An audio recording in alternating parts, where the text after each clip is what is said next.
ಓಂ ಶ್ರೀ ಗುರುಭ್ಯೋ ನಮಃ. ಹರಿ ಓಂ. ಓಂ ಶ್ರೀ ಸದ್ಗುರು ನರಸಿಂಹ ಪ್ರಭು ದೇವಾಯ ನಮಃ. ಎಲ್ಲ ಆತ್ಮಜ್ಯೋತಿಗಳಿಗೆ ಸಾಷ್ಟಾಂಗ ಪ್ರಣಾಮಗಳು ಹಾಗೂ ಗೀತಾ ಸತ್ಸಂಗಕ್ಕೆ ತಮ್ಮೆಲ್ಲರಿಗೂ ಆದರದ ಸ್ವಾಗತ. ಇಂದು ನಾವು ಅರ್ಜುನ ವಿಷಾದ ಯೋಗದ 7ನೇ ಶ್ಲೋಕದಿಂದ 13ನೇ ಶ್ಲೋಕದವರೆಗೂ ನಾವು ಮನನ ಕಾರ್ಯವನ್ನು ಮಾಡೋಣ. ಇದರಲ್ಲಿ ಅಂದ್ರೆ ಇವತ್ತು 7 ಶ್ಲೋಕಗಳನ್ನ ತೆಗೆದುಕೊಳ್ಳಲಾಗಿದೆ.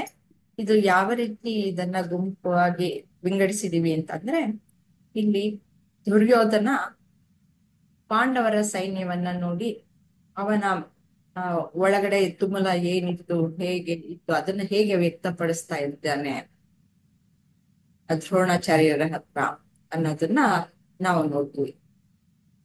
ದ್ರೋಣರ ಹತ್ರ ಹೇಳ್ಬೇಕಾದಂತ ಅಗತ್ಯ ಏನ್ ಇರ್ಲಿಲ್ಲ. ಅವ್ನ್ ಹೋಗ್ಬಿಟ್ಟು ಭೀಷ್ಮಾಚಾರ್ಯರ ಹತ್ರ ಹೇಳ್ಬೇಕಾಗಿತ್ತು. ಯಾಕೆಂದ್ರೆ ಮುಖ್ಯ ಸೇನಾಧಿಪತಿಗಳಾಗಿದ್ದವರು ಭೀಷ್ಮಾಚಾರ್ಯರು. ಆದ್ರೆ ಅವನಿಗೆ ಎದುರ್ಸಕ್ಕೆ ಆಗ್ಲಿಲ್ಲ. ಹಿಂದಿನ ನಾವು ಮನನ ಆ, ಕಾರ್ಯದಲ್ಲಿ ಸತ್ಸಂಗದಲ್ಲಿ ನಾವು ಅದನ್ನ ನೋಡಿದ್ವಿ. ಈಗ ಮುಂದುವರೆದು ಅವನು ಮೊದಲಿಗೇನು ಪಾಂಡವರ ಸೈನ್ಯವನ್ನ ನೋಡಿ ಹೇಳ್ತಾನೆ. ಈಗ ತನ್ನ ಸೈನ್ಯವನ್ನ ನೋಡ್ಬಿಟ್ಟು ಯಾವ ರೀತಿ ಅವನ ಮನದಾಳದಲ್ಲಿರುವಂತಹ ಭಾವನೆಗಳನ್ನ ವ್ಯಕ್ತಪಡಿಸ್ತಾನೆ. ಅವನು ಹೊರಗಡೆ ಕೆಡುವಲ್ಲ, ಆದ್ರೆ ಒಳಗಡೆ ಏನಿದೆ ಅನ್ನೋದನ್ನ ನಾವು ಈ ಶ್ಲೋಕಗಳಲ್ಲಿ ಮನಗಾಣಬಹುದು. ಮೊದಲನೇ ಪ್ರಶ್ನೆ, ಸಂಧ್ಯಾಜಿ ನಿಮ್ಗೆ 7ನೇ ಶ್ಲೋಕದಲ್ಲಿ ಹೇಳ್ತಾನೆ ದುರ್ಯೋಧನ ಬ್ರಾಹ್ಮಣ ಶ್ರೇಷ್ಠರೇ ಅಂತ ಅವನು ಸಂಬೋಧನೆ ಮಾಡ್ತಾನೆ. ನಮ್ಮ ಸೈನ್ಯದಲ್ಲಿರುವ ಪ್ರಮುಖ ಸೇನಾಧಿಪತಿಗಳನ್ನು ಪರಿಚಯಿಸುತ್ತೇನೆ ಎಂದು ದ್ರೋಣರಿಗೆ ಹೇಳುತ್ತಾನೆ. ಹೇಗೆ ಅವನ ಅಭಿಪ್ರಾಯ ಒಳಗಡೆ ಹೇಗಿತ್ತು ಈಗ ಅನ್ಬೇಕಾದ್ರೆ ಇದು ಅಂದ್ರೆ ಇಲ್ಲಿ ಅಮ್ಮ ಅದನ್ನ ಹೇಳ್ಬೋದಮ್ಮ? ಹೇಳಿ. ಬೇಕಾದ್ರೆ ಆ ಶ್ಲೋಕವನ್ನ ನಾನು ನಿಮ್ ಮುಂದೆ ತೋರಿಸ್ತೀನಿ. ಅಂದ್ರೆ ದ್ವಿಜೋತ್ತಮರೇ ಅಂದ್ರೆ ಇಲ್ಲಿ ಬ್ರಾಹ್ಮಣರು ಅಂತ ಅನ್ಕೋತೀನಮ್ಮ. ಅದೇ ಬ್ರಾಹ್ಮಣರು ಅಂದ್ರೆ ಬ್ರಾಹ್ಮಣರು ಅಂದ್ರೆ ಇಲ್ಲಿ ದ್ರೋಣಾಚಾರ್ಯರಿಗೆ ಹೇಳ್ತಿದ್ದಾರೆ. ಯಾರು? ದುರ್ಯೋಧನ ದ್ರೋಣಾಚಾರ್ಯರಿಗೆ ಹೇಳ್ತಿದ್ದಾರೆ. ಅಂದ್ರೆ ನಮ್ಮ ಕಡೆ ಪಕ್ಷದಲ್ಲಿ ಅಂದ್ರೆ ನಮ್ಮ ಕೌರವ ಪಕ್ಷದಲ್ಲಿ ಯಾರು ಸೇನಾಧಿಪತಿಗಳಾಗಿದ್ದಾರೆ ಅನ್ನೋದನ್ನ, ಅಂದ್ರೆ ಭೀಷ್ಮಾಚಾರ್ಯರು ಸೇನಾಧಿಪತಿಗಳಾಗಿದ್ದಾರೆ. ಇದನ್ನ ನೀವು ನೆನಪಿನಲ್ಲಿ ಇಟ್ಕೊಳ್ಳಿ. ನೀವು ಧೈರ್ಯವಾಗಿ ನಮ್ಮ ಹೆಸರು, ಅಂದ್ರೆ ನಾನು ಇನ್ನೂ ಅವರೊಬ್ರೇ ಅಲ್ಲದೆ ಇನ್ನೂ ಹಲವಾರು ವೀರ ಅಧಿರಥ ಮಹಾರಥರು ನಮ್ಮ ಸೈನ್ಯದಲ್ಲಿದ್ದಾರೆ, ಅವ್ರನ್ನೆಲ್ಲ ಗಮನದಲ್ಲಿ ಇಟ್ಕೊಳ್ಳಿ ಅಂತ ಸಂಬೋಧಿಸಿ ಹೇಳ್ತಿದ್ದಾರೆ ಅಂತ ಅನ್ಕೋತೀನಿ. ನಮ್ಮ ಗಮನದಲ್ಲಿ ಇಟ್ಕೊಂಡು ಅದೇ ಶಾಂತ ಸ್ಥಿತಿಯಲ್ಲಿ ಅವ್ರನ್ನ ಫೇಸ್ ಮಾಡಿ ನೀವು ಅಂತ ಹೇಳ್ತಿದ್ದಾರೆ. ಅಂದ್ರೆ ಧೃತಿಗೆಡದಂಗೆ ಎಂತೆಂತ ಅಧಿರಥ ಮಹಾರಥರು ನಮ್ಮಲ್ಲಿದ್ದಾರೆ, ನೀವು ಅದಕ್ಕೆ ನನ್ನ ನೆನಪಿನಲ್ಲಿ ಇಟ್ಕೊಳ್ಳಿ, ಧೈರ್ಯವಾಗಿ ನಮ್ಮ ಸೈನ್ಯವನ್ನ ಹುರಿದುಂಬಿಸಿ ಅನ್ನೋ ಅರ್ಥದಲ್ಲಿ ಹೇಳ್ತಾ ಇದ್ದಾನೆ. ಆದ್ರೆ ದ್ವಿಜೋತ್ತಮ ಅಂತ ಕರೀತಾನೆ. ಗುರುಗಳಲ್ವಾ, ಅವ್ರ ರೆಸ್ಪೆಕ್ಟ್ ಕೊಡ್ಬೇಕಲ್ವಾ? ಹೌದೌದು. ಆದ್ರೆ ಇಲ್ಲಿ ಅಹಂಕಾರ ಪಡ್ತಾ ಇದ್ದಾನೆ, ಅಂದ್ರೆ ವ್ಯಂಗ್ಯವಾಗಿ ಹೇಳ್ತಾ ಇದ್ದಾನೆ ಅಂತ ಅನ್ಸುತ್ತೆ ಅಲ್ವಾ? ಇದೆ ತುಂಬಾ ವ್ಯಂಗ್ಯವಾಗಿ. ಗುರುಗಳು ಅವರು ಎಷ್ಟು ವಿದ್ಯೆ ಕಲ್ಸಿರೋರು ಅವ್ರನ್ನ, ಅಂದ್ರೆ ಅವ್ರು ಯಾರಿಗೂ ಅವರಲ್ಲಿರೋ ಅಹಂಕಾರ ದುರ್ಬುದ್ಧಿಗಳಿಂದ ಅವ್ರಿಗೆಲ್ಲ ರೆಸ್ಪೆಕ್ಟ್ ಕೊಡೋದು ಇಲ್ದೇನೇನೆ ಆ ತರ ಗುಣ ಇದ್ರೂನು ಅವನಲ್ಲಿ ಅಹಂ ಜಾಸ್ತಿ ಇರೋದ್ರಿಂದ ಅಹಂಕಾರ ಅಹಮ್ಮು ಆ ತರ ಮಾತಾಡ್ತಿದ್ದಾರೆ ವ್ಯಕ್ತಿವಾಗಿ ಅಂತ. ಇದು ಎಲ್ಲ ಚಿಕ್ಕದಾಗೆ ಇವೆ. ನಳಿನಿಜಿ ನಿಮ್ಗೆ ಈ ಕ್ವೆಶ್ಚನ್ ಇಲ್ಲಿ 8ನೇ ಶ್ಲೋಕದಲ್ಲಿ 8ನೇ ಶ್ಲೋಕವನ್ನ ತೋರಿಸ್ತೀನಿ. ನಿಮ್ಗೆ ಕ್ವೆಶ್ಚನ್ ತಿಳ್ಕೊಂಬಿಡಿ. ಇಲ್ಲಿ 7 ಜನರನ್ನು ಹೆಸರಿಸುತ್ತಾನೆ. ದ್ರೋಣಾಚಾರ್ಯ, ಭೀಷ್ಮ ಪಿತಾಮಹ, ಕರ್ಣ, ಕೃಪಾಚಾರ್ಯ, ಅಶ್ವತ್ಥಾಮ, ವಿಕರ್ಣ, ಸೋಮ ದತ್ತನ ಮಗ ಭೂರಿಶ್ರವ. ಈ ಗುಂಪಿನಲ್ಲಿರುವವರಲ್ಲಿ ಏನಾದರೂ ನಿಮ್ಗೆ ಸಾಮಾನ್ಯ ಲಕ್ಷಣಗಳ ಇರಬಹುದಾ ಅಂತ ಅನ್ಸುತ್ತಾ? 7 ಜನನ ಅವನ ಹೆಸರಿಸ್ತಾನೆ, ಅದರಲ್ಲಿ ಏನಾದ್ರೂ ನಿಮ್ಗೆ ವಿಶಿಷ್ಟತೆ ಕಂಡು ಬರುತ್ತಾ?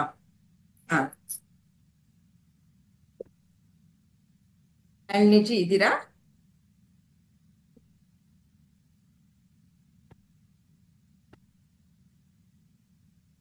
ಕಾಣಿಸ್ತಾ ಇಲ್ಲ.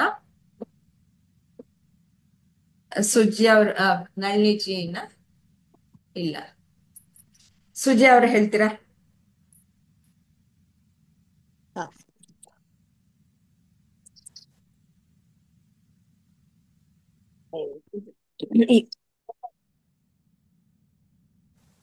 ಅವರೆಲ್ಲ ಅವ್ರ 7 ಜನನು ತುಂಬಾ ಶೂರರು, ಯುದ್ಧದಲ್ಲಿ ಎಲ್ಲ ಒಳ್ಳೆ ಇದ್ರಲ್ಲಿರೋರು ಅಂತವ್ರು ನನ್ನ ಹತ್ರ ಇದ್ದಾರೆ. ಅವರೆಲ್ಲರೂ ಒಳ್ಳೆ ಯುದ್ಧ ಮಾಡ್ತಾರೆ, ಚೆನ್ನಾಗಿ ಇದ್ ಮಾಡ್ತಾರೆ, ಎಲ್ಲ ಬಲಶಾಲಿಗಳು. ಅಂದ್ರೆ ಅವನು ಧೈರ್ಯವಾಗಿ ಹೇಳ್ತಾ ಇಲ್ಲ ಇಲ್ಲಿ, ಇವ್ರು ಇದ್ದಾರೆ. ಆದ್ರೆ ಇವರೆಲ್ಲ ಏನು ಡೌಟ್ ಇಲ್ಲ ಇವರ ಶೌರ್ಯದಲ್ಲಿ, ಎಲ್ಲ ಸಮರ್ಥರೆ, ಯುದ್ಧ ವಿಶಾರದರೆ. ಆದ್ರೆ ಭೀಷ್ಮ ಏನು, ಅವನು ಪಾಂಡವರ ಕಡೆನೇ ಸಪೋರ್ಟ್ ಅಲ್ವಾ? ಇಲ್ಲಿ ಒಂದಲ್ಲ ಒಂದು ಕಾರಣಕ್ಕೆ ನೋಡಿ, 7 ಜನವೂ ಸಹ ಒಂದಲ್ಲ ಒಂದು ಕಾರಣಕ್ಕೆ ಇವನಿಗೆ ಸಂಪೂರ್ಣವಾಗಿ ಅವನ ಕಡೆ ನಿಲ್ತಾರೆ ಅನ್ನೋದು ಅವನಿಗೆ ಮನಸ್ಸಿನಲ್ಲಿ ಇಲ್ಲ, ಒಳಗಡೆ ಇಲ್ಲ. ಆದ್ರೆ ಇವರೆಲ್ಲ ವೀರರೇ ಇದ್ದಾರೆ ನೋಡು ಅಂತ ಬಿಟ್ಟು ಹೇಳ್ತಾ ಇದ್ದಾನೆ.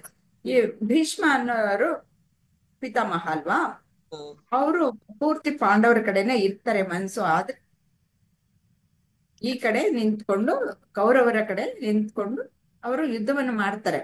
ಯಾತಕ್ಕೆ ಅಂದ್ರೆ ಸಿಂಹಾಸನವನ್ನ ಕಾಪಾಡ್ತೀನಿ ಅನ್ನೋ ಒಂದು ಶಪಥ ಮಾಡಿರ್ತಾರೆ. ಅದಕ್ಕೋಸ್ಕರವಾಗಿ ಆ ಒಂದು ಉಪ್ಪುಂಡ ಒಂದು ಋಣ ಬೇರೆ ಇವ್ರಿಗೆ ದ್ರೋಣರಿಗೆ ಇರುತ್ತೆ. ಹಾಗೆ ಇವರು ಅಷ್ಟೇ ಹೇಳ್ತಾರೆ, ಒಂದ್ ಕಡೆ ಹೇಳ್ತಾರೆ, ನಾನ್ ಯಾತಕ್ಕೆ ಇವರ ದುರ್ಯೋಧನನ ಕಡೆ ನಿಂತ್ಕೊಂಡು ಯುದ್ಧ ಮಾಡ್ತಾ ಇದ್ದೀನಿ ಅಂತಂದ್ರೆ, ನಾನು ಅಲ್ಲಿ ಉಪ್ಕೊಂಡಿದ್ದೀನಿ, ಅಲ್ಲಿ ನಾನು ಇರೋದು, ಆ ಸಿಂಹಾಸನವನ್ನ ನಾನು ಕಾಪಾಡ್ತೀನಿ ಅಂತ ಇರೋದು, ಅದಕ್ಕೋಸ್ಕರ ನಾನು ಯುದ್ಧ ಮಾಡ್ತೀನಿ ಅಂತ.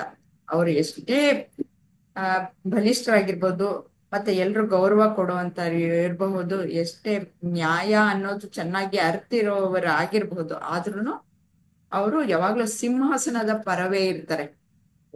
ಅಂತವ್ರು ನನಗೆ ಹೇಗೆ ನ್ಯಾಯವನ್ನ ಒದಗಿಸ್ತಾರೆ? ಒಳಗಡೆ ಮೇಲ್ಗಡೆ ನೋಡಿದ್ರೆ ಸಿಂಹಾಸನದ ಕಡೆ ಇರ್ತೀನಿ ಅಂತ ಹೇಳ್ತಾರೆ, ಒಳಗಡೆ ನೋಡಿದ್ರೆ ಪಾಂಡವರ ಕಡೆ ಇದ್ದಾರೆ. ಅವರು ಹೇಗೆ ನನ್ನನ್ನ ಸಂಪೂರ್ಣವಾಗಿ ನನ್ನ ಕಡೆನೆ ನಿಂತು ಅವ್ರು ಯುದ್ಧ ಮಾಡ್ತಾರೆ ಅನ್ನೋದು ನನ್ಗೆ ಡೌಟ್ ಅಂತ ಅವನಿಗೆ ಮನಸ್ಸಿನಲ್ಲಿ. ಮತ್ತೆ ಕರ್ಣ ಏನ್ ಮಾಡಿರ್ತಾನೆ, ಅವನು ಭೀಷ್ಮರ ಮೇಲೆ ಕೋಪಿಸ್ಕೊಂಡು ಅವನು ಭೀಷ್ಮರು ಹೋಗೋವರೆಗೂ ನಾನು ಯುದ್ಧನೇ ಮಾಡಲ್ಲ ಅಂತಂದ್ಬಿಟ್ಟು ಹೇಳ್ತಾನೆ. ಅವನು ಸುಮ್ನೆ ಆಗೋಗಿರ್ತಾನೆ ಅಲ್ವಾ? ಅವನು ಪೂರ್ತಿ ಸಂಪೂರ್ಣವಾಗಿ ನನ್ನ ಕಡೆ ನಿಂತು ಅವನು ಯುದ್ಧ ಮಾಡಲ್ಲ ಅನ್ನೋದು ಅಲ್ಲಿ ಕಾಣಿಸುತ್ತೆ. ಈ 7 ಜನದಲ್ಲೂ ಹಾಗೆ ಒಂದು ವಿಶಿಷ್ಟವಾದ ಒಂದು ಸಾಮಾನ್ಯ ಲಕ್ಷಣಗಳನ್ನ ನಾವು ಕಾಣಬಹುದು. ಕೃಪಾಚಾರ್ಯರು ಅಷ್ಟೇ, ಅವರು ಇಬ್ಬರಿಗೂ ಯುದ್ಧ ವಿದ್ಯೆಯನ್ನ ಹೇಳ್ಕೊಟ್ಟಿರ್ತಾರೆ. ದ್ರೋಣಾಚಾರ್ಯರು ಅಷ್ಟೇ, ಕೃಪಾಚಾರ್ಯರು ಅಷ್ಟೇ, ಅವ್ರಿಗೂ ಸಹ ಒಲವಿರೋದು ಪಾಂಡು ಪುತ್ರರ ಕಡೆನೆ ಇರುತ್ತೆ, ಪಾಂಡವರ ಕಡೆನೆ ಇರ್ತಾರೆ. ಅದಕ್ಕೆ ಅವ್ರ ಮೇಲೂ ಅವನಿಗೆ ಡೌಟ್ ಇರುತ್ತೆ.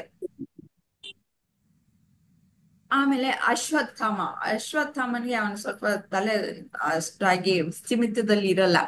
ಹಾಗಾಗಿ ಅವನಿಗೆ ಯಾವಾಗ ಯಾವ ಕ್ಷಣದಲ್ಲಿ ಏನ್ ಮಾಡ್ತಾನೆ, ಅವನು ಶೂರ ಮಾತ್ರ, ಎಲ್ಲರೂ ಶೂರರೇ ಇವರು. ಆದ್ರೆ ಯಾವ ಕ್ಷಣದಲ್ಲಿ ಯಾವ ತರ ತಿರುಗ್ತಾನೆ ಅನ್ನೋದು ಗೊತ್ತಿರಲ್ಲ.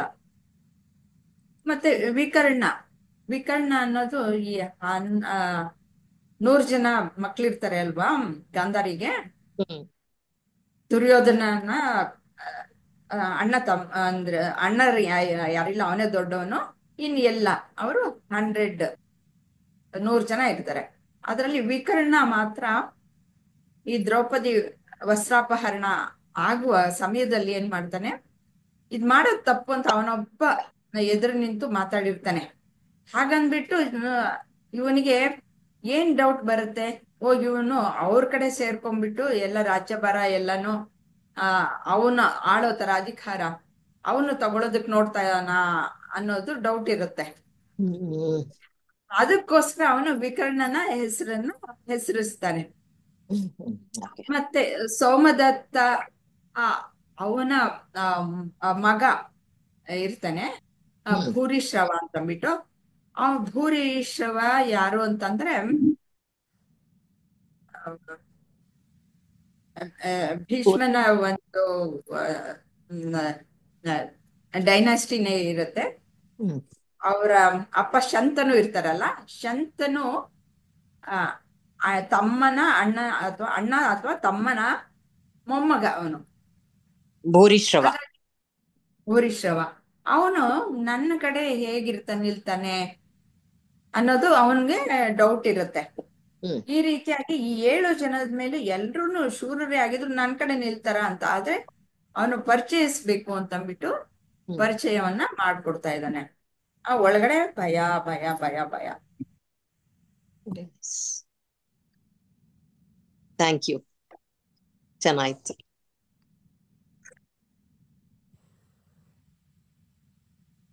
ಒಂಬತ್ತನೇ ಶ್ಲೋಕವನ್ನ ಯಾರು ಹೇಳ್ತೀರಾ? ಈ 9ನೇ ಶ್ಲೋಕದಲ್ಲಿ ದುರ್ಯೋಧನ ಹೇಳ್ತಾನೆ, ಯುದ್ಧದಲ್ಲಿ ಚತುರರಾದ ಶಸ್ತ್ರಾಸ್ತ್ರಗಳಿಂದ ಸುಸಜ್ಜಿತರಾದ ಬಹಳಷ್ಟು ಪರಾಕ್ರಮಿಗಳಿದ್ದಾರೆ. ಆದರೆ ಅವರು ನನಗಾಗಿ ಜೀವದ ಆಸೆಯನ್ನು ತೊರೆದು ಬಂದಿದ್ದಾರೆ ಎನ್ನಬೇಕಾದ್ರೆ ಅವನ ಮನಸ್ಸಿನಲ್ಲಿ ಏನು ಕಾಡುತ್ತಿರಬಹುದು? ಸುಜಯ್ ಅವ್ರು ಹೇಳ್ತೀರಾ?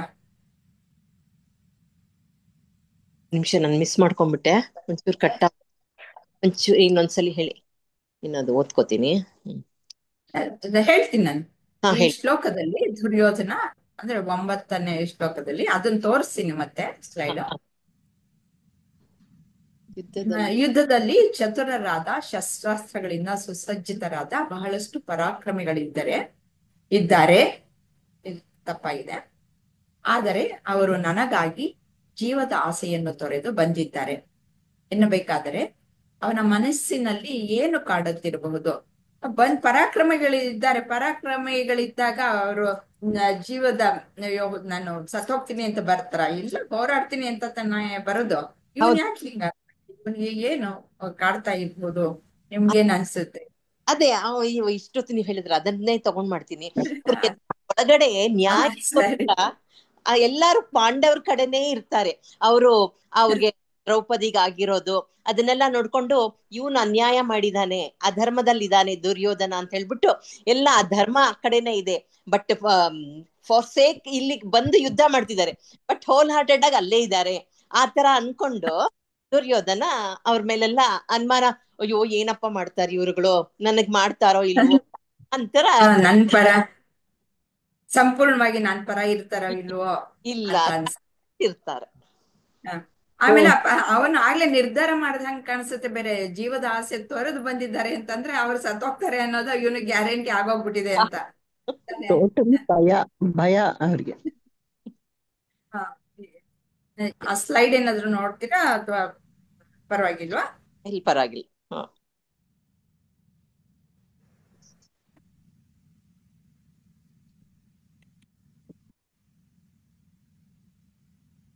10ನೇ ಶ್ಲೋಕಕ್ಕೆ ಹೋಗೋಣ.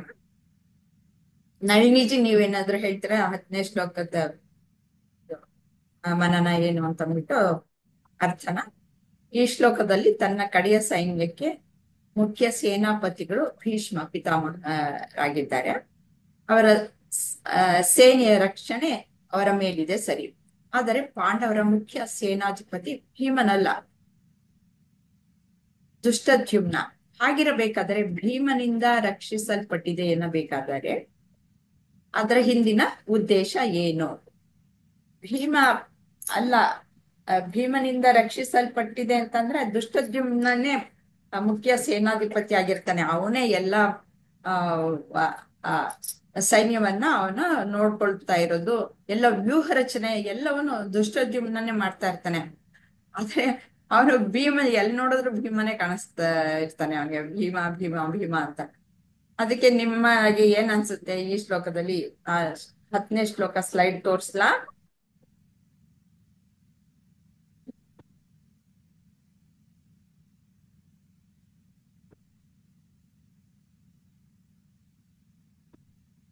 ಕಾಣಿಸ್ತಾ ಇಲ್ಲ. ಸಾವಿತ್ರಿ ಅವ್ರು ಹೇಳ್ತೀರಾ?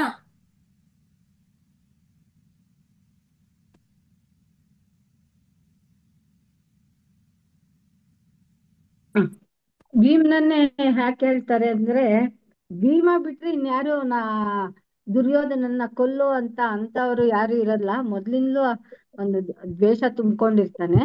ಹಾಗಾಗಿ ಸೈನ್ಯದ ಅಧಿಪತಿ ದುಷ್ಟದ್ಯುಮ್ನ ಆದ್ರೂನು ಕೂಡ ಆ ಭೀಮನನ್ನೇ ಎತ್ತಿ ಹಿಡಿತುದು ಹೇಳ್ತಾ ಇದ್ದಾನೆ ಅಂತ.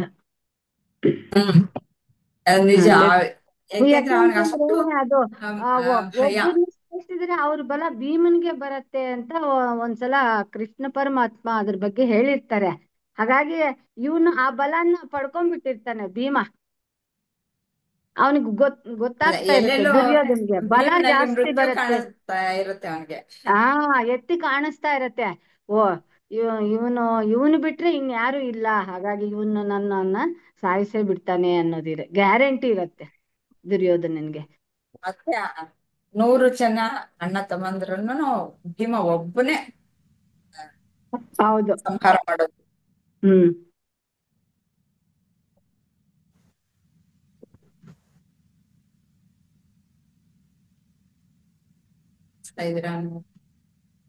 ದೃಪದ ಅದೇ ಮೇಡಮ್, ದೃಪದ ಇವ್ರ ಹತ್ರ ದೃಪದನ ಹತ್ರ ದ್ರೋಣಾಚಾರ್ಯ ಹೋಗ್ತಾರಲ್ಲ, ಆಗ ಅವರು ನಮ್ಮ ಮಗುಗೆ ಇದು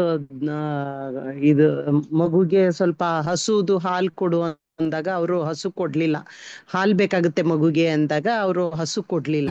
ಹಸು ಕೊಡದೆ ಇದ್ದಾಗ ಅದು ದ್ವೇಷ ಬೆಳೆದು ಅವ್ರೇನ್ ಮಾಡ್ತಾರೆ, ಕೊಡಲ್ವಲ್ಲ, ನಿನ್ಗೆ ನಾವು ನಿಮ್ಮನ್ನ ಸಾಯಿಸ್ಬೇಕು ಅಂದ್ರೆ ನನ್ಗೆ ಒಬ್ಬ ಮಗ ಬೇಕೇ ಬೇಕು ಅಂದ್ಬಿಟ್ಟು ದೃಷ್ಟದ್ಯುಮ್ನ ಹುಡ್ತಾರಲ್ಲ, ದೃಷ್ಟದ್ಯುಮ್ನ ಹೌದು.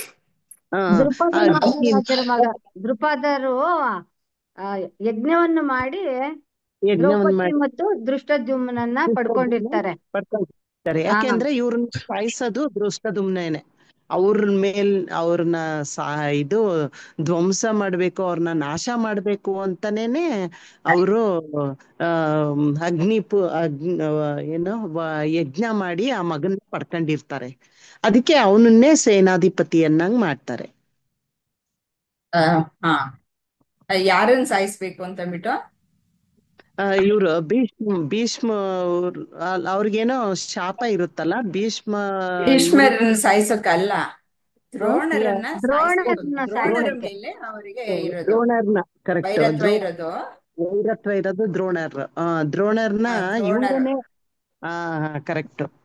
ಆಮೇಲೆ ಅವ್ರ ಮಗನ್ನ ಕುಂಜರಹ ಅಂತ ಏನೋ ಬರುತ್ತಲ್ಲ, ಓ ನನ್ ಮಗ ಅಂದ ತಕ್ಷಣ ಶಸ್ತ್ರನ ನಿಲ್ಸ್ಬಿಡ್ತಾರೆ. ಆ ಶಸ್ತ್ರಗಳನ್ನ ನಿಲ್ಲಿಸಿದಾಗ ದೃಷ್ಟದ್ಯುಮ್ನ ಬಂದು ಅವ್ರನ್ನ ಯುದ್ಧದಲ್ಲಿ ಸೋಲ್ಸ್ಬಿಡ್ತಾರೆ. ಅವರಿಂದಾನೇ ಭೀಷ್ಮ. ನೆಕ್ಸ್ಟ್ ಕ್ವಶನ್ ಅಟೆಂಪ್ಟ್ ಮಾಡ್ತೀರಾ ನೀವೇನೆ? ಹೇಳಿ ನೋಡೋಣ. 11ನೇ ಶ್ಲೋಕ. ಭೀಷ್ಮ ಪಿತಾಮಹರನ್ನ ಎಲ್ಲ ಕಡೆಗಳಿಂದ ರಕ್ಷಿಸಿ ಅಂತ ಕೇಳ್ತಾನೆ. ಅವ್ರನ್ನ ಯಾಕೆ ರಕ್ಷಿಸ್ಬೇಕು? ಅವ್ರ ಸಮರ್ಥರಲ್ವಾ? ಭೀಷ್ಮರ್ನ ರಕ್ಷಿಸಿ ಅಂತ ಹೇಳ್ತಾನೆ. ಅವ್ರು ತುಂಬಾ ಸಮರ್ಥರಲ್ವಾ? ಇವನ್ಗೆ ಹಂಗ ಅನ್ಬೇಕಾದ್ರೆ ಇವನ ಒಳಗಡೆ ಏನಿದೆ, ಇರಬಹುದು. ನಿಮ್ಗೇನ್ ಅನ್ಸುತ್ತೆ ಅದನ್ನ ಹೇಳಿ ಸರ್. ಅಲ್ಲ, ಅವ್ರಿಗೆ ಯಾವಾಗ್ಲೂ ಭಯ ಕಾಡ್ತಾ ಇರುತ್ತೆ ದುರ್ಯೋಧನ. ಯಾಕೆಂದ್ರೆ ಎಷ್ಟೇ ಬಲ ಇದ್ರೂನು ದೈವ ಬಲ ಇರಲ್ವಲ್ಲ ಅವ್ರ ಹತ್ರ. ಅದು ಅವನ ಹತ್ರ ಸ್ವಲ್ಪ ದುರ್ಯೋಧನ ಹತ್ರ ಸ್ವಲ್ಪ ಅದು ಭಯ ಇರುತ್ತೆ. ಭಯದಿಂದ ಅವರು ಆತರ ಹೇಳಿರ್ಬೋದಾ ಮೇಡಮ್?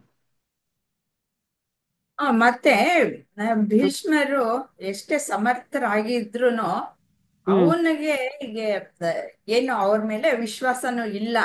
ಮತ್ತೆ ವಯಸ್ಸಾಗೋಗಿದೆ, ಅವರು ತುಂಬಾ ಹಿರಿಯರಲ್ವಾ, ಅಂದ್ರೆ ಆ ರೀತಿ ನೋಡ್ತಾನೆ. ಅವರಷ್ಟು ಶೌರ್ಯ ಪ್ರತಾಪ ಯಾರಿಗೂ ಇರಲ್ಲ.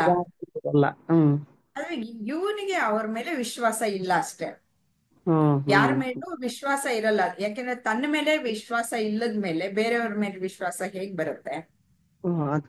ಹಾಗೆ ಮನುಷ್ಯನ ಒಂದೊಂದು ಹಂತದಲ್ಲಿ ಒಂದೊಂದು ರೀತಿಯ ಆಲೋಚನೆಗಳು ಬರುತ್ತವೆ. ಇನ್ ಸ್ವಲ್ಪ ಸಂಸ್ಕಾರಗೊಂಡ ಮೇಲೆ ಅರ್ಜುನ ಹೇಗೆ ಯೋಚನೆ ಮಾಡ್ತಾನೆ ಅನ್ನೋದನ್ನ ನಾವು ಮುಂದೆ ನೋಡ್ತೀವಿ.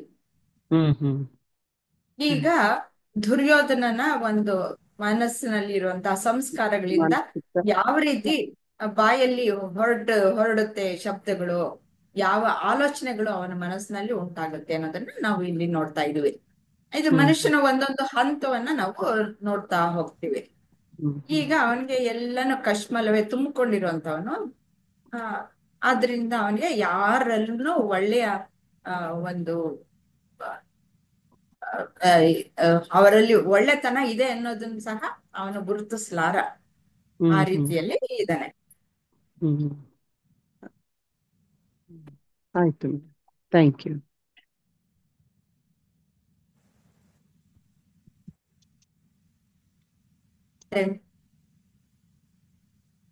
ಇವಾಗ ಇದನ್ನೆಲ್ಲ ಕೇಳಿಸ್ಕೊಳ್ತಾ ಇದ್ದೀನಿ. ಏನು ಅವನ್ಗೇನ್ ಮಾಡ್ತಾನೆ, ಡೈರೆಕ್ಟ್ ಅದೇ ಭೀಷ್ಮರ್ನ ಅವನು ಫೇಸ್ ಮಾಡಕ್ ಆಗಲ್ಲ, ಅದಕ್ಕೋಸ್ಕರ ದ್ರೋಣರ ಹತ್ರ ಬಂದ್ಬಿಟ್ಟು ಇಷ್ಟೊಂದು ಅವನು ಎಲ್ಲ ಮಾತಾಡ್ತಾನೆ. ಅವ್ನ್ ಏನೇನ ಅನ್ಸುತ್ತೆ ಎಲ್ಲ ಪ್ರತಿಯೊಂದು ಮಾತಾಡ್ಬಿಟ್ಟು ಇವ್ರಿಗೂ ಭೀಷ್ಮರಿಗೆ ಕೇಳಿಸ್ಬೇಕು ಆ ರೀತಿಯಲ್ಲಿ ಮಾತಾಡ್ತಾನೆ. ಆವಾಗ ಅವ್ರಿಗೆ ಭೀಷ್ಮರಿಗೆ ಏನು ಇವ್ನ್ ಏನಪ್ಪ ಹೀಗ ಅಂತ ಇದ್ದಾನೆ ಅಂತ ಬಿಟ್ಟು ಸರಿ ಅಂತ ಬಿಟ್ಟು ಅವ್ರ ಕರ್ತವ್ಯ ಅಲ್ವಾ, ಅದಕ್ಕೋಸ್ಕರ ಅವರು ಈ 12ನೇ ಶ್ಲೋಕದಲ್ಲಿ ಮೊಟ್ಟ ಮೊದಲಿಗೆ ಶಂಖವನ್ನ ಊದ್ತಾರೆ. ಈ ಭೀಷ್ಮರನ್ನ ಈ ಶಂಖವನ್ನ ಊದೋದು ಮತ್ತೆ ಭೀಷ್ಮರನ್ನ ನಾನು ಒಂದು ವಿಡಿಯೋ ಕಳ್ಸಿದೀನಿ ಗುರುಜಿದು. ಅದರಲ್ಲಿ ಭೀಷ್ಮರನ್ನ ಯಾವ್ದಕ್ಕೆ ಅವರು ಹೋಲ್ಸಿದ್ದಾರೆ, ನಮ್ಮ ಅಂತಃಕರಣದಲ್ಲಿ ಯಾವ್ದಕ್ಕೆ ಹೋಲ್ಸಿದ್ದಾರೆ ಅಂತ ಬಿಟ್ಟು ಯಾರು ಹೇಳ್ತೀರಾ?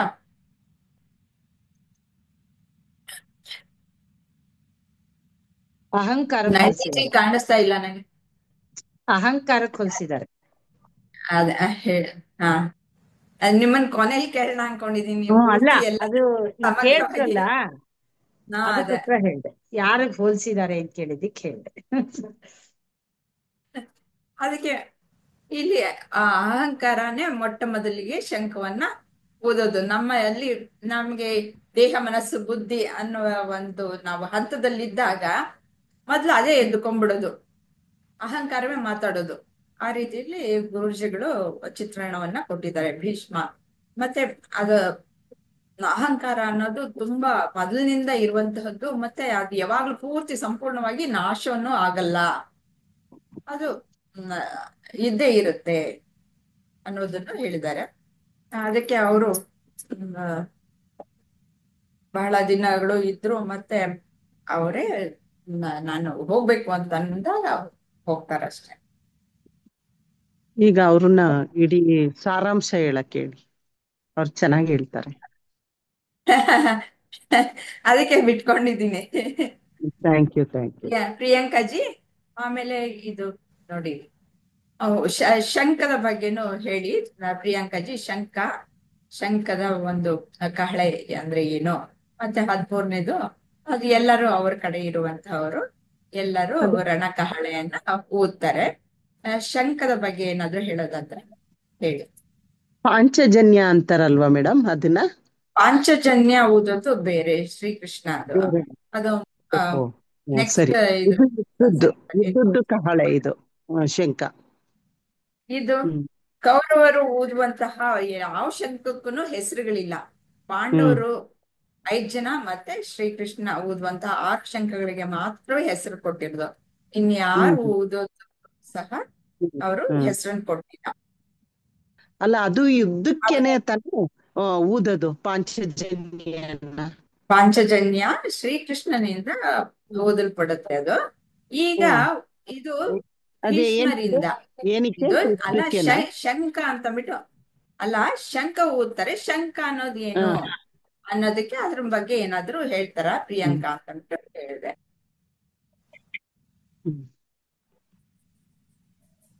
ಹಾ ಅಮ್ಮ.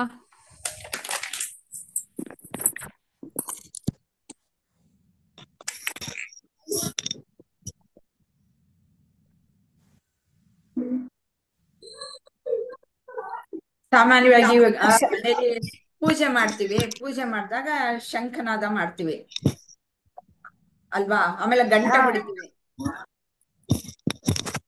ಪಾಸಿಟಿವ್ ಎನರ್ಜಿ ಬರ್ಲಿ. ಅದೇ ಶಂಖ ಅವ್ರು ಊದಿರೋದ್ರಿಂದ ಅದು ಪ್ರಾರಂಭ ಅಂತ ಎಲ್ಲರಿಗೂ ಅರ್ಥ ಆಗುತ್ತೆ ಅಂತ ಅನಿಸ್ತಮ್ಮ. ಕರೆಕ್ಟ್. ಅದು ಪ್ರಾರಂಭ. ಮತ್ತೆ ಶಂಖ ನಾವು ಮನೆಯಲ್ಲೆಲ್ಲ ಊದೋದು ಯಾತಕ್ಕೆ ಅಂತಂದ್ರೆ ದುಷ್ಟ ಒಂದು ಎನರ್ಜಿ ಏನಿರುತ್ತೆ ಅದೆಲ್ಲ ದೂರ ಆಗ್ಲಿ, ದುಷ್ಟ ಶಕ್ತಿಗಳೆಲ್ಲ ದೂರ ಹೋಗ್ಲಿ ಅಂತಬಿಟ್ಟು ಮನೆಯಲ್ಲಿ ಶುದ್ಧೀಕರಣಕ್ಕೋಸ್ಕರ ಓದ್ತೀವಿ. ಆದ್ರೆ ಇಲ್ಲಿ ರಣಕಹಳೆ, ಇದು ರಣಕಹಳೆಯಲ್ಲೂ ಸಹ ಅದನ್ನು ಇದು ಧರ್ಮ ಯುದ್ಧ ಅಲ್ವಾ. ಅದು ಮೊದಲಿಗೆ ಊದೋದ್ರಿಂದ ಅವ್ರಿಗೆ ಏನು ಅಡಚಣೆಗಳಾಗದೆ ಇರ್ಲಿ ಆ ರೀತಿಯ ಒಂದು ಭಾವನೆಯಿಂದ ಅಲ್ಲಿ ಮೊದಲಿನಿಂದಲೂ ನಮ್ಮ ಒಂದು ಸನಾತನ ಧರ್ಮದಲ್ಲಿ ಯಾವುದೇ ಒಂದು ಪ್ರಾರಂಭ ಅನ್ನೋದು ಆಗ್ಬೇಕಾದ್ರೆ ಈ ಓಂಕಾರದಿಂದ, ಶಂಖನಾದದಿಂದ ಈ ರೀತಿಯಲ್ಲಿ ಪ್ರಾರಂಭಿಸಲಾಗತ್ತೆ. ಅದಕ್ಕೋಸ್ಕರ ಅದು ಒಂದು ರಣಕಹಳೆಯನ್ನ ಮೊಳಗಿಸೋದು ತುಂಬಾ ಜೋರಾಗಿ. ಇದು ಎಷ್ಟು ಜೋರಾಗಿ 13ನೇ ಶ್ಲೋಕದಲ್ಲಿ ಹೇಳಿದ್ದಾರೆ, ಭೂಮಿ ಆಕಾಶ ಎಲ್ಲವೂ ವ್ಯಾಪಕವಾಗುವಂತಹ ಶಬ್ದ ಬರುತ್ತೆ ಅಂತ. ಅಷ್ಟು ಜೋರಾಗಿ ಊದ್ತಾರೆ ಎಲ್ಲ ದುರ್ಯೋಧನ ಕಡೆಯವರು. ಆಮೇಲೆ ಮುಂದೆ ಪಾಂಡವರ ಕಡೆ ಯಾವ್ಯಾವ್ದನ್ನ ಊದ್ತಾರೆ ಅನ್ನೋದನ್ನು ಸಹ ನಾವು ಮುಂದಿನ ಸತ್ಸಂಗದಲ್ಲಿ ನೋಡೋಣ. ಈಗ ಮೇಡಮ್ ಇವಿಷ್ಟನ್ನು ನೀವು ಸಮಗ್ರವಾಗಿ ನೋಡಿ ನಿಮ್ಮ ಅಭಿಪ್ರಾಯವನ್ನ ತಿಳಿಸಿ. ಅಲ್ಲ, ಭೀಷ್ಮರು ಒಂದೇ ಒಂದ್ ಮಾತು ಹೇಳ್ಬೋದಾ ಪದ್ಮಜಿ? ಅಯ್ಯೋ ಹೇಳಿ ನಿಮ್ದೇ ಸತ್ಸಂಗ.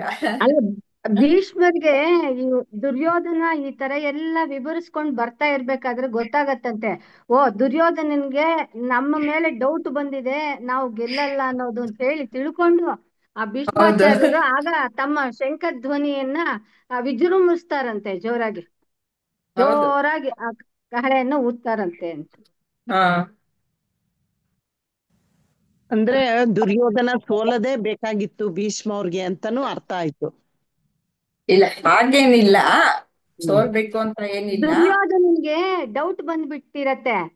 ಆ ದುರ್ಯೋಧನಿಗೆ ಡೌಟ್ ಯಾಕೆ ಅಂತಂದ್ರೆ ಇವನು ಅವ್ರ ಕಡೆ ಬೆರಳು ತೋರಿಸಿ ಹೇಳ್ತಾ ಇದ್ದಾನೆ, ನಿಮ್ಮಲ್ಲಿ ಈ ತರ ಶಕ್ತಿ ಇದೆ. ಯಾಕೆ ಅಂತಂದ್ರೆ ಇವರಿಗೆ ವಯಸ್ಸಾಗೋಗ್ಬಿಟ್ಟಿತ್ತಲ್ವಾ ಭೀಷ್ಮ ಪಿತಾಮಹರಿಗೆ. ದ್ರೋಣಾಚಾರ್ಯ ನೋಡಿದ್ರೆ ಅವರು ದೃಷ್ಟದ್ಯುಮ್ನ ಅವನು ಹೊಡಿತಾನೆ, ಅಂತ ಮಗನ್ನೇ ಪಡ್ಕೊಂಡಿರ್ತಾನಲ್ವಾ. ಅವೆಲ್ಲ ಡೌಟುಗಳಿತ್ತು ಅವನಿಗೆ, ಅದೆಲ್ಲ ಗೊತ್ತಾಗೋಗಿದೆ. ಹಾಗಾಗಿ ಇವನು ಹುರಿದುಂಬಿಸಬೇಕು ಅಂತ ನಮ್ ಕಡೆ ಶಕ್ತಿವಂತರಿದ್ದಾರೆ ಅಂತ ಹೇಳ್ಬಿಟ್ಟು ಈ ಭೀಷ್ಮ ಪಿತಾಮಹರು ತಮ್ಮ ಶಂಖನಾದವನ್ನು ಜೋರಾಗಿ ಊದ್ತಾರೆ ಅಂತ. ಯಾಕೆಂದ್ರೆ ಅವಾಗ ಅವನಿಗೆ ಆ ಒಂದು ಡೌಟ್ ಬಂದಿರೋದು ಒಂದು ಸ್ವಲ್ಪ ಮಟ್ಟಿಗೆ ಆದ್ರೂ ಅವನ್ಗೆ ಕಮ್ಮಿ ಆಗತ್ತಲ್ವಾ. ನಾವ್ ಗೆಲ್ತೀವಿ, ನಮ್ಮಲ್ಲಿ ಆ ಒಂದಿದೆ. ಯಾಕೆಂದ್ರೆ ಭೀಷ್ಮರು ಆತರ ನಡ್ಕೊಂಡ್ ಬಂದಿದಾರಲ್ವಾ. ಹೌದು. ಯಾಕೆಂದ್ರೆ ಇಂದ್ರಪ್ರಸ್ಥ ಅವ್ರಿಗೆ ಕೊಟ್ಟಾಗ ಅವ್ರ ಕಡೆ ಏನು ಹೋಗಿಲ್ಲ, ಇವರು ಮದ್ವೆ ಕೂಡ ಮಾಡ್ಕೊಂಡಿಲ್ಲ, ಅವ್ರಿಗೆ ಯಾವ್ದೇ ಮಕ್ಕಳು ಇರ್ಲಿಲ್ಲ. ಹೇಳಿರ್ತಾರೆ ಧೃತರಾಷ್ಟ್ರನ್ಗೆ, ನಿನ್ನ ಮಕ್ಕಳಿಗೆ, ನಿನ್ನ ಮೊಮ್ಮಕ್ಕಳು ಕೂಡ ನಾನ್ ನೋಡ್ಕೋತೀನಿ ಅಂತ ಒಂದು ಪ್ರತಿಜ್ಞೆ ಮಾಡಿರ್ತಾರಲ್ವಾ ಭೀಷ್ಮ ಪಿತಾಮಹರು. ಹಾಗಾಗಿ ಅವ್ರ ಕಡೆನೆ ಇದ್ದು ನೋಡ್ಕೋತಾ ಇರ್ತಾರೆ. ಬರೀ ಶಂಖ ಅಂದ್ರೇನು ಅಂದ್ರೆ ಏನ್ ಹೇಳ್ಬೋದು ಮೇಡಮ್ ಉತ್ತರನ? ಬರೀ ಶಂಖ ಅಂದ್ರೆ ಏನು ಅಂದ್ರೆ? ಶಂಖನ ಒಳ್ಳೆಯದಕ್ಕೋಸ್ಕರ ಈ ದುಷ್ಟ ಶಕ್ತಿಗಳನ್ನ ದೂರ ಮಾಡೋದಕ್ಕೆ ಮತ್ತೆ ಜಯ ಆಗ್ಲಿ ಅನ್ನೋದಕ್ಕೋಸ್ಕರ ಶಂಖನಾದ ಓದ್ತಾರೆ. ಹೌದು, ಜಯದ ಸಂಕೇತ, ವಿಜಯದ ಸಂಕೇತ, ವಿಜಯ ಘೋಷಣೆಯನ್ನು ಮಾಡ್ತಾ ಇದ್ದಾರೆ. ನಾವು ಗೆಲ್ತೀವಿ, ನಮ್ಮಲ್ಲಿ ಆ ಶಕ್ತಿ ಸಾಮರ್ಥ್ಯವಿದೆ, ನೀನೇನು ಆ ಒಂದು ಅನುಮಾನ ಪಡೋ ಇದಿಲ್ಲ ಅನ್ನೋದು ಎಲ್ಲ ಆ ತರ ಒಳ್ಳೇದು, ಅದೆಲ್ಲವನ್ನೂ ಸೂಚಿಸತ್ತೆ. ಆ ತರ ಇವಾಗ ನೋಡಿದ್ರೆ ಆ ಕ್ಷಣದಿಂದ ಯುದ್ಧ ಆ ದುರ್ಯೋಧನನಲ್ಲಿ ಆ ಒಂದು ಗ್ರಹಿಸೋ ಶಕ್ತಿ ಇದ್ದಿದ್ರೆ ಒಳ್ಳೇದು, ಅವನಿಗೆ ಅರ್ಥ ಆಗ್ತಾ ಇತ್ತು. ಭೀಷ್ಮಾಚಾರ್ಯರಿಗೆ ಗೊತ್ತು, ಅದಕ್ಕೆ ಶಂಖನಾದವನ್ನು ಜೋರಾಗಿ ಊದ್ತಾರೆ ಅವರು. ಶಂಖ ಮೊಳಗಿದ ತಕ್ಷಣ ಯುದ್ಧ ಪ್ರಾರಂಭ ಆಯ್ತು ಅಂತ ಅರ್ಥ. ಇವಾಗ ಬೆಲ್ ಹೊಡಿತಾರಲ್ವಾ, ಸ್ಕೂಲಲ್ಲಿ ಬೆಲ್ ಹೊಡಿತಾರಪ್ಪ, ಹಾಗೆ ಇಲ್ಲಿ ರಣಕಹಳೆ. ಸರಿ ಸರಿ ಮೇಡಮ್ ತಾವು ಹೇಳ್ತೀರಾ? ಅದೇ ನೀವೆಲ್ಲ ಹೇಳಿದ್ದನ್ನ ಸೇರಿಸ್ಬಿಟ್ಟು ನಾನು ಹೇಳ್ಬೇಕಾಗ್ತೇ ಇವಾಗ. ಎಲ್ಲರೂ ಎಲ್ಲ ಹೇಳಿದೀರಾ ಕರೆಕ್ಟ್ ಆಗಿ. ಅದೇ ಇವರು ಬ್ರಾಹ್ಮಣ ಶ್ರೇಷ್ಠನೇ ಅಂತ ಹೇಳಿದಾಗ, ಅದೇ ದ್ವಿಜೋತ್ತಮ ಅಂತ ಹೇಳಿದಾಗ ನಂಗೆ ಅದ್ರಲ್ಲಿ ಅವರು ಅವಮಾನ ಮಾಡ್ಬೇಕು ಅಂತ ಹೇಳ್ದಂಗೆ ಏನ್ ಅನ್ಸ್ಲಿಲ್ಲಪ್ಪ. ಅಂದ್ರೆ ಬ್ರಾಹ್ಮಣ ಶ್ರೇಷ್ಠ ಅಂದ್ರೆ ಬ್ರಾಹ್ಮಣರಲ್ಲಿ, ಅಂದ್ರೆ ಬ್ರಾಹ್ಮಣ ಅಂದ್ರೆ ಬ್ರಹ್ಮಜ್ಞಾನ ಇರೋರು ಅಂತ ಅರ್ಥ. ಅದರಲ್ಲಿ ಶ್ರೇಷ್ಠವಾದವನು ಅಂದ್ರೆ ಅವ್ರಿಗೆ ಮರ್ಯಾದೆ ಕೊಟ್ಕೊಂಡೇ ಹೇಳ್ದ ಅಂತ ಅನ್ಸುತ್ತಪ್ಪ ನಂಗೆ. ಆತರ ಪೂರ್ತಿ ಎಲ್ಲ ಸಮಗ್ರವಾಗಿ ನೋಡಿದಾಗ ಅವನು ಆ ರೀತಿ ಕಾಣಿಸುತ್ತೆ ನಮ್ಗೆ. ಅಂದ್ರೆ ಅವರು ನೋಡ್ಕೊಂಡ್ ಅದೇ ಗುರುಗಳು ಆದ್ರೆ ಅವರು ಬ್ರಾಹ್ಮಣ ಶ್ರೇಷ್ಠರೇ ಬರ್ಲಿಲ್ಲ ಇವ್ರ ಹತ್ರ. ವ್ಯಂಗ್ಯವಾಗಿ ಮಾತಾಡ್ತಾ ಇರೋದು, ಮೊದ್ಲಿಂದಾನು ವ್ಯಂಗ್ಯವಾಗಿ ಮಾತಾಡ್ತಾ ಇರೋದು. ಅದಕ್ಕೋಸ್ಕರ ಆ ತರ ನಾವು ಅರ್ಥ ಮಾಡ್ಕೊಳ್ಬೇಕು. ಸರಿ. ಅದರಿಂದ ಅವನು ಅವ್ರಿಗೊಂದ್ಸತಿ ಅವ್ರಿಗೆಲ್ಲಾನು ಗೊತ್ತಿರುತ್ತೆ. ಆಕ್ಚುಲಿ ಅವ್ರಿಗೆ ಯಾರ್ಯಾರು ಯೋಧರಿದ್ದಾರೆ ಎಲ್ಲ ಗೊತ್ತಿರುತ್ತೆ. ಇವನು ಸುಮ್ಮನೆ ಅವ್ರಿಗೆ ಒಂದ್ಸತಿ ತನ್ನ ಬಲಾಬಲಗಳ ಬಗ್ಗೆ ಹೇಳಿದ್ರೆ ಅವನಿಗೆ ಅದರಲ್ಲಿ ಧೈರ್ಯ ಬರ್ಸ್ಕೊಳೋಕೋಸ್ಕರ ಅವನು ಅದನ್ನ ಅವ್ರಿಗೆ ಹೇಳೋ. ಉದಾಹರಣೆಗೆ ಬೃಹಸ್ಪತಿ ಅಂತೀವಿ, ಬೃಹಸ್ಪತಿ ಅಂತಂದ್ರೆ ದಡ್ಡ ಅಂತ ಹೇಳೋದಕ್ಕೆ ಬೃಹಸ್ಪತಿ ಅಂತ ಹೇಳ್ತೀವಿ. ಹಾಗೆ ಹಾಗೆ ಕರೆಕ್ಟ್. ಅದಕ್ಕೆ ಇವನು ತನ್ನ ಕಡೆ ಎಷ್ಟು ಸೈನ್ಯ ಇದೆ ಏನಿದೆ ಅದನ್ನೆಲ್ಲ ಒಂದ್ಸತಿ ಅವ್ರಿಗೆ ವಿವರಿಸೋದ್ರಲ್ಲಿ ತನಗೂ ಒಂಚೂರು ಮನಸ್ಸಿಗೆ ಧೈರ್ಯ ತಗೊಳಕೋಸ್ಕರ ಅವ್ರಿಗೆ ವಿವರಿಸೋಕೋಸ್ಕರ ಬಂದಿದ್ದಾನೆ. ಅದ್ರಲ್ಲಿ ಅವನು ಹೇಳೋದು ನೀವ್ ಹೇಳ್ದಂಗೆ ಅದೇ ಭೀಷ್ಮ ಅವರು ವಯಸ್ಸಾಗಿದೆ, ಅದ್ರ ಜೊತೆಗೆ ಅವರು ಸೈನ್ಯದ ಇದನ್ನ ನೇತೃತ್ವನ ವಹಿಸ್ಕೊಂಡಿದಾರಲ್ವಾ. ಆ ಸೈನ್ಯದ ನೇತೃತ್ವ ವಹಿಸ್ಕೊಂಡಿರೋರು ಸೇನಾಧಿಪತಿ. ಅವರು ಕ್ಷೇಮವಾಗಿದ್ರೆ ಇಡೀ ಸೈನ್ಯ ಯುದ್ಧ ಮಾಡೋದಿಕ್ಕೆ ಮುಂದುವರಿಯುತ್ತೆ. ಸೇನಾಧಿಕಾರಿಗೆ ಏನಾದ್ರೂ ಆಗ್ಬಿಟ್ರೆ ಸೈನ್ಯ ಎಲ್ಲ ಚೆದ್ರೋಗ್ಬಿಡುತ್ತೆ. ಅವ್ರನ್ನೆಲ್ಲ ಕಂಟ್ರೋಲ್ ಮಾಡೋದು ಭೀಷ್ಮರಾಗಿದ್ರಿಂದ ಭೀಷ್ಮನ ಸ್ವಲ್ಪ ಎಚ್ಚರಿಕೆಯಿಂದ ನೋಡ್ಕೊಳ್ಳಿ ಅಂತ ಯಾಕೆ ಹೇಳ್ತಾರೆ ಅಂದ್ರೆ ಸೈನ್ಯನೂ ಅವಾಗ ಧೈರ್ಯವಾಗಿ ಯುದ್ಧ ಮಾಡಕ್ಕೂ ಹೋಗುತ್ತೆ. ಅದರಿಂದ ಭೀಷ್ಮರ ಮೇಲೆ ಸ್ವಲ್ಪ ನೀವು ಗಮನ ಇಟ್ಕೊಳ್ಳಿ ಅಂತಾನು ಹೇಳ್ತಾರೆ. ಆಮೇಲೆ ಅದೇ ನೀವ್ ಹೇಳ್ದಂಗೆ ಇವಾಗ ಈ ಅಶ್ವತ್ಥಾಮ, ವಿಕರ್ಣ, ಸೌಮ್ಯದ ಅವರೆಲ್ಲರೂ ಶೂರರೇ, ಯಾರು ಏನು ಕಡಿಮೆ ಏನಿಲ್ಲ. ಆದ್ರೂನು ಇವನಿಗೆ ಸ್ವಲ್ಪ ಮನಸ್ಸಲ್ಲಿ ಅಳಕಿರುತ್ತಲ್ಲ. ಎಲ್ರಿಗೂನು ಇವಾಗ ದ್ರೋಣಾಚಾರ್ಯಗೆ ಅರ್ಜುನನ್ ಮೇಲೆ ಬಹಳ ಪ್ರೀತಿ, ಅರ್ಜುನ ಅವರ ತುಂಬಾ ಒಳ್ಳೆ ಶಿಷ್ಯ ಅಂತ ಅದು ಗೊತ್ತಿರುತ್ತೆ ಇವನಿಗೆ. ಆಮೇಲೆ ಅಶ್ವತ್ಥಾಮ ಮಾತ್ರ ಅವನು ಯಾವತ್ತೂನು ದುರ್ಯೋಧನನ್ ಕಡೆನೆ, ದುರ್ಯೋಧನನ್ಗೆ ಬೆಸ್ಟ್ ಫ್ರೆಂಡ್ ಅವನು, ಅವನ ಮೇಲೆ ನಂಬಿಕೆ ಇರುತ್ತೆ. ಆಮೇಲೆ ವಿಕರ್ಣ ನೀವು ಹೇಳ್ದಂಗೆ ಅವನು ಸ್ವಲ್ಪ ಕೆಟ್ಟದ್ದನ್ನೆಲ್ಲ ಯಾವಾಗ್ಲೂ ಅವನು ತಪ್ಪು ಅಂತ ಹೇಳ್ತಾ ಇರ್ತಾನೆ.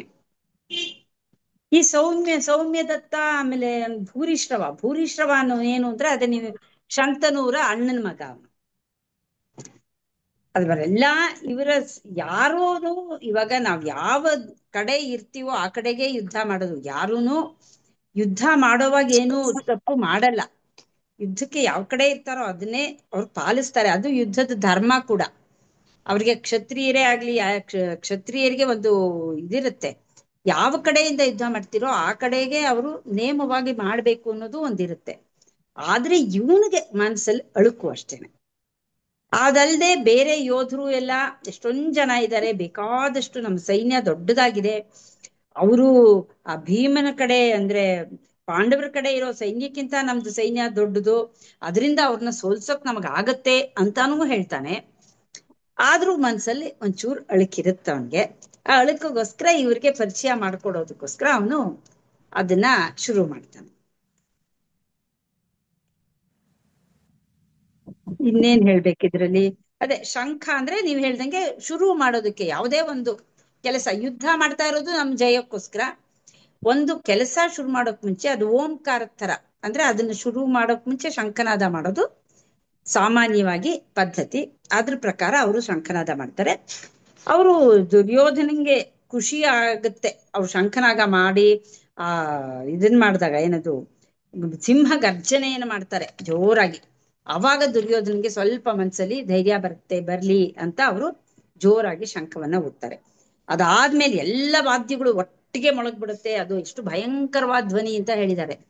ಅಂದ್ರೆ ಭಯಂಕರವಾದ ಯುದ್ಧದ ಸನ್ನಿವೇಶ ಮುಂದಕ್ಕೆ ಉಂಟಾಗತ್ತೆ ಅನ್ನೋದು ಮುನ್ಸೂಚನೆಯನ್ನ ಕೊಡೋ ತರಹ ಆ ಎಲ್ಲ ತಮಟೆ, ಮೃದಂಗ, ಆಮೇಲೆ ನಗಾರಿಗಳು, ಶಂಖಗಳು, ಗೋಮುಖಗಳು, ತುತ್ತೂರಿ ಎಲ್ಲ ವಾದ್ಯಗಳು ಒಟ್ಟಿಗೆ ಮೊಳಗಿದಾಗ ಒಂಥರ ಕರ್ಕಶವಾದ ಧ್ವನಿ ಬರುತ್ತಲ್ವಾ.